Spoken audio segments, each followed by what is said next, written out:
لقد كان في يوسف وإخوته آيات للسائلين۔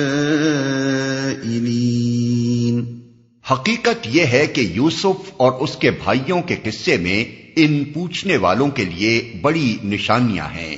اذ قالوا ليوسف وأخوه أحب إلى أبينا منا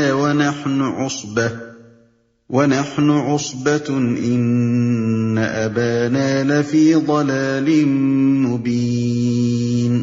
یہ قصہ یوں شروع ہوتا ہے کہ اس کے بھائیوں نے آپس میں کہا، یہ یوسف اور اس کا بھائی دونوں ہمارے والد کو ہم سب سے زیادہ محبوب ہیں، حالانکہ ہم ایک پورا جتھا ہیں۔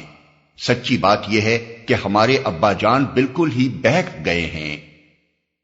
یہ یوسف اور اس کا بھائی، اس سے مراد حضرت یوسف علیہ السلام کے حقیقی بھائی بنیامین ہیں، جو ان سے کئی سال چھوٹے تھے۔ ان کی پیدائش کے وقت ان کی والدہ کا انتقال ہو گیا تھا۔ یہی وجہ تھی کہ حضرت یعقوب علیہ السلام ان دونوں بے ماں کے بچوں کا زیادہ خیال رکھتے تھے۔ اس کے علاوہ اس محبت کی وجہ یہ بھی تھی کہ ان کی ساری اولاد میں صرف ایک حضرت یوسف علیہ السلام ہی ایسے تھے جن کے اندر ان کو آثار رشد و سعادت نظر آتے تھے۔ اوپر حضرت یوسف علیہ السلام کا خواب سن کر انہوں نے جو کچھ فرمایا، اس سے صاف ظاہر ہوتا ہے کہ وہ اپنے اس بیٹے کی غیر معمولی صلاحیتوں سے خوب واقف تھے۔ دوسری طرف ان 10 بڑے صاحبزادوں کی سیرت کا جو حال تھا، اس کا اندازہ بھی آگے کے واقعات سے ہو جاتا ہے۔ پھر کیسے توقع کی جا سکتی ہے کہ ایک نیک انسان ایسی اولاد سے خوش رہ سکے؟ لیکن عجیب بات ہے کہ بائبل میں برادران یوسف کے حسد کی ایک ایسی وجہ بیان کی گئی ہے جس سے الٹا الزام حضرت یوسف علیہ السلام پر عائد ہوتا ہے۔ اس کا بیان ہے کہ حضرت یوسف علیہ السلام بھائیوں کی چغلیاں باپ سے کھایا کرتے تھے، اس وجہ سے بھائی ان سے ناراض تھے۔ ابا جان بالکل ہی بہک گئے ہیں۔ اس فقرے کی روح سمجھنے کے لیے بدویانہ قبائلی زندگی کے حالات کو پیش نظر رکھنا چاہیے، جہاں کوئی ریاست موجود نہیں ہوتی اور آزاد قبائل ایک دوسرے کے پہلو میں آباد ہوتے ہیں۔ وہاں ایک شخص کی قوت کا سارا انحصار اس پر ہوتا ہے کہ اس کے اپنے بیٹے، پوتے، بھائی، بھتیجے بہت سے ہوں جو وقت آنے پر اس کی جان و مال اور آبرو کی حفاظت کے لیے اس کا ساتھ دے سکیں۔ ایسے حالات میں عورتوں اور بچوں کی بنسبت فطری طور پر آدمی کو وہ جوان بیٹے زیادہ عزیز ہوتے ہیں جو دشمنوں کے مقابلے میں کام آ سکتے ہوں۔ اسی بنا پر ان بھائیوں نے کہا کہ ہمارے والد بڑھاپے میں سٹھیا گئے ہیں، ہم جوان بیٹوں کا جتھا جو برے وقت پر ان کے کام آ سکتا ہے، ان کو اتنا عزیز نہیں جتنے یہ چھوٹے چھوٹے بچے جو ان کے کسی کام نہیں آ سکتے بلکہ الٹے خود ہی حفاظت کے محتاج ہیں۔ اقتلوا يوسف او اطرحوه ارضا يخل لكم وجه ابيكم وتكونوا من بعده قوما صالحين۔ چلو یوسف کو قتل کر دو یا اسے کہیں پھینک دو تاکہ تمہارے والد کی توجہ صرف تمہاری ہی طرف ہو جائے، یہ کام کر لینے کے بعد پھر نیک بن رہنا۔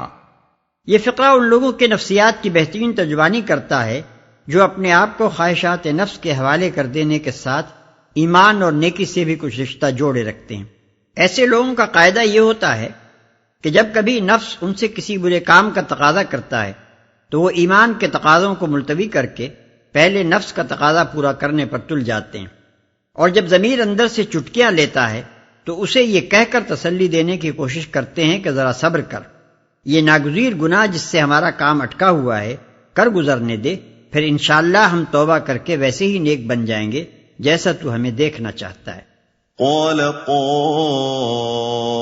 منهم لا تقتلوا يوسف وألقوه في غيابة الجب يلتقطه بعض السيارة إن كنتم فاعلين۔ اس پر ان میں سے ایک بولا، یوسف کو قتل نہ کرو، اور اگر کچھ کرنا ہی ہے تو اسے کسی اندھے کنویں میں ڈال دو، کوئی آتا جاتا قافلہ اسے نکال لے جائے گا۔ قالوا يا أبانا ما لك لا تأمننا على يوسف وإنا له لناصحون أرسله معنا غدا يرتع ويلعب وإنا له لحافظون۔ اس قرارداد پر انہوں نے جا کر اپنے باپ سے کہا، ابا جان کیا بات ہے کہ آپ یوسف کے معاملے میں ہم پر بھروسہ نہیں کرتے، حالانکہ ہم اس کے سچے خیر خواہ ہیں۔ کل اسے ہمارے ساتھ بھیج دیجئے، کچھ چر چگ لے گا اور کھیل کود سے بھی دل بہلائے گا، ہم اس کی حفاظت کو موجود ہیں۔ یہ بیان بھی بائبل اور تلمود کے بیان سے مختلف ہے۔ ان کی روایت یہ ہے کہ برادران یوسف اپنے مویشی چرانے کے لیے سکم کی طرف گئے ہوئے تھے، اور ان کے پیچھے خود حضرت یعقوب علیہ السلام نے ان کی تلاش میں حضرت یوسف علیہ السلام کو بھیجا تھا۔ مگر یہ بات بعید از قیاس ہے کہ حضرت یعقوب علیہ السلام نے یوسف علیہ السلام کے ساتھ ان کے حسد کا حال جاننے کے باوجود انہیں آپ اپنے ہاتھوں موت کے منہ میں بھیجا ہو۔ اس لیے قرآن کا بیان ہی زیادہ مناسب حال معلوم ہوتا ہے۔ قال انی لیحزننی ان تذهبوا به واخاف ان یأکلہ الذئب وانتم عنہ غافلون۔ باپ نے کہا تمہارا اسے لے جانا مجھے شاق گزرتا ہے، اور مجھ کو اندیشہ ہے کہ کہیں اسے بھیڑیا نہ پھاڑ کھائے جبکہ تم اس سے غافل ہو۔ قالوا لئن أكله الذئب ونحن عصبة إنا إذا لخاسرون۔ انہوں نے جواب دیا اگر ہمارے ہوتے اسے بھیڑیے نے کھا لیا جبکہ ہم ایک جتھا ہیں، تب تو ہم بڑے ہی نکمے ہوں گے۔ فلما ذهبوا به وأجمعوا أن يجعلوه في غيابة الجب وأوحينا إليه لتنبئنهم بأمرهم هذا وهم لا يشعرون۔ اس طرح اصرار کر کے جب وہ اسے لے گئے اور انہوں نے طے کر لیا کہ اسے ایک اندھے کنویں میں چھوڑ دیں، تو ہم نے یوسف کو وحی کی کہ ایک وقت آئے گا جب تو ان لوگوں کو ان کی یہ حرکت جتائے گا، یہ اپنے فعل کے نتائج سے بے خبر ہیں۔ متن میں وہم لا یشعرون کے الفاظ کچھ ایسے انداز سے آئے ہیں کہ ان سے 3 معنی نکلتے ہیں، اور تینوں ہی لگتے ہوئے معلوم ہوتے ہیں۔ ایک یہ کہ ہم یوسف علیہ السلام کو یہ تسلی دے رہے تھے اور اس کے بھائیوں کو کچھ خبر نہ تھی کہ اس پر وحی کی جا رہی ہے۔ دوسرے یہ کہ تو ایسے حالات میں ان کی یہ حرکت انہیں جتائے گا جہاں تیرے ہونے کا انہیں وہم و گمان تک نہ ہوگا۔ تیسرے یہ کہ آج یہ بے سمجھے بوجھے ایک حرکت کر رہے ہیں اور نہیں جانتے کہ آئندہ اس کے نتائج کیا ہونے والے ہیں۔ بائبل اور تلمود اس ذکر سے خالی ہیں کہ اس وقت اللہ تعالیٰ کی طرف سے یوسف علیہ السلام کو کوئی تسلی بھی دی گئی تھی۔ اس کے بجائے تلمود میں جو روایت بیان ہوئی ہے وہ یہ ہے کہ جب حضرت یوسف علیہ السلام کنویں میں ڈالے گئے تو وہ بہت بلبلائے اور خوب چیخ چیخ کر انہوں نے بھائیوں سے فریاد کی۔ قرآن کا بیان پڑھیے تو محسوس ہوگا کہ ایک ایسے نوجوان کا بیان ہو رہا ہے جو آگے چل کر تاریخ انسانی کی عظیم ترین شخصیتوں میں شمار ہونے والا ہے۔ تلمود کو پڑھیے تو کچھ ایسا نقشہ سامنے آئے گا کہ صحرا میں چند بدو ایک لڑکے کو کنویں میں پھینک رہے ہیں، اور وہ وہی کچھ کر رہا ہے جو ہر لڑکا ایسے موقع پر کرے گا۔ أباهم عشاء يبكون قالوا يا أبانا إنا ذهبنا نستبق وتركنا يوسف عند متاعنا فأكله الذئب وما أنت بمؤمن لنا ولو كنا صادقين۔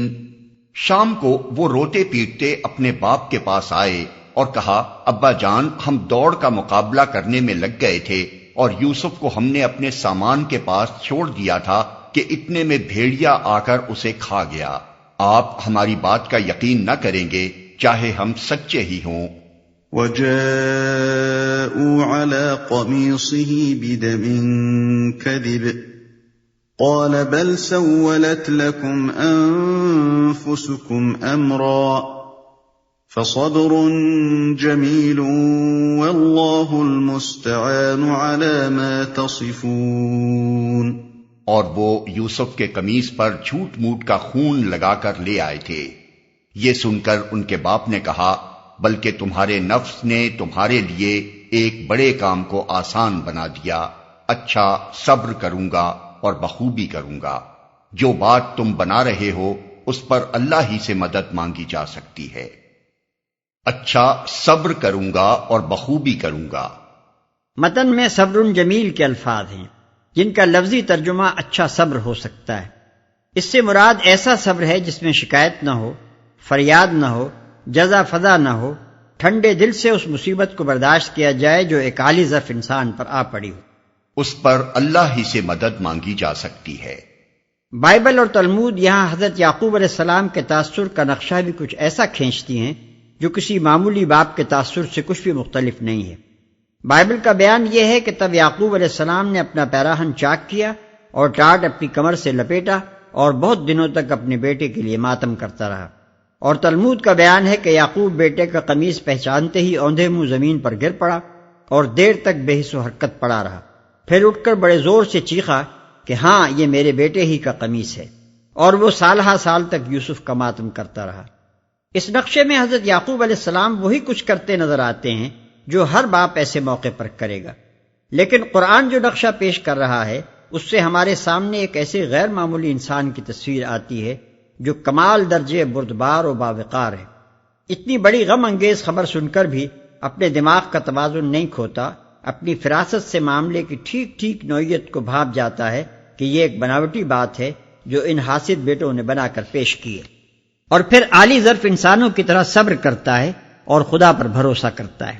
وَجَاءَتْ سَيَّارَةٌ فَأَرْسَلُوا وَارِدَهُمْ فَأَدْلَىٰ دَلْوَهُ قَالَ يَا بُشْرَىٰ هَٰذَا غُلَامٌ وَأَسَرُّوهُ بِضَاعَةً وَاللَّهُ عَلِيمٌ بِمَا يَعْمَلُونَ۔ ادھر ایک قافلہ آیا اور اس نے اپنے سکے کو پانی لانے کے لیے بھیجا۔ سکے نے جو کنویں میں ڈول ڈالا تو یوسف کو دیکھ کر پکار اٹھا، مبارک ہو، یہاں تو ایک لڑکا ہے۔ ان لوگوں نے اس کو مال تجارت سمجھ کر چھپا لیا، حالانکہ جو کچھ وہ کر رہے تھے خدا اس سے باخبر تھا۔ وَشَرَوْهُ بِثَمَنٍ بَخْسٍ دَرَاهِمَ مَعْدُودَةٍ وَكَانُوا فِيهِ مِنَ الزَّاهِدِينَ۔ آخر کار انہوں نے اس کو تھوڑی سی قیمت پر چند درہموں کے عوض بیچ ڈالا، اور وہ اس کی قیمت کے معاملے میں کچھ زیادہ کے امیدوار نہ تھے۔ چند درہموں کے عوض بیچ ڈالا۔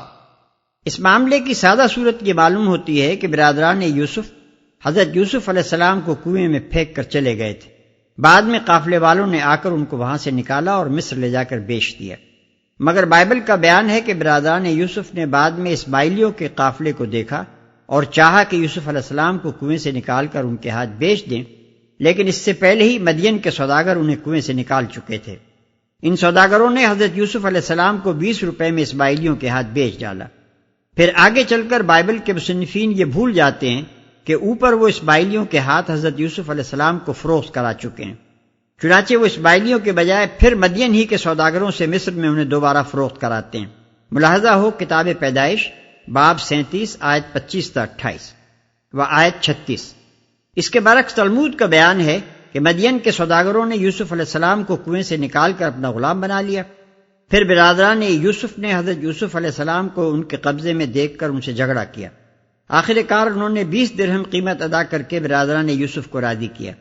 پھر انہوں نے 20 ہی درہم میں یوسف علیہ السلام کو اسماعیلیوں کے ہاتھ بیچ دیا اور اسماعیلیوں نے مصر لے جا کر انہیں فروخت کیا۔